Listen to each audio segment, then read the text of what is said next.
ایک بہت پیارا واقعہ ہے کہ ایک آدمی تھا، وہ نبی صلی اللہ علیہ وآلہ وسلم کی خدمت میں حاضر ہوا۔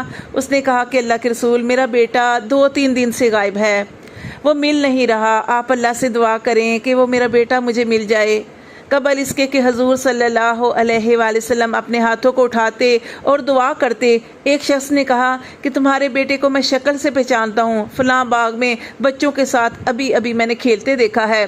باپ نے جب یہ بات سنی تو اس نے دوڑ لگا دی، تو حضور صلی اللہ علیہ وآلہ وسلم نے فرمایا کہ اسے بلا کے لاؤ۔ جب بلایا گیا تو آپ نے اس آدمی سے کہا، تجھے بڑی جلدی ہے؟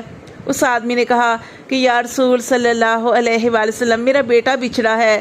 باپ کے جذبات کیا ہوتے ہیں کہ 3 دن سے میں تڑپ رہا ہوں اور اس کی ماں بڑی بے چین ہے، اس نے کچھ کھایا نہیں، کچھ پیا نہیں۔ میں چاہتا ہوں کہ میں جلدی سے جاؤں اور اپنی آنکھوں کو ٹھنڈا کروں اور اس بچے کو اس کی ماں تک پہنچا دوں۔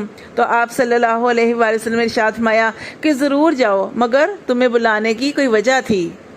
پھر آپ صلی اللہ علیہ وآلہ وسلم نے فرمایا کہ جب تم اپنے بیٹے کو دیکھو تو اس کا نام لے کر پکارنا، اسے بیٹا کہہ کر نہ پکارنا۔ اس آدمی نے کہا کہ اللہ کے رسول، کہ اگر میں اپنے بیٹے کو بیٹا کہہ کر پکاروں گا تو کوئی حرج ہے؟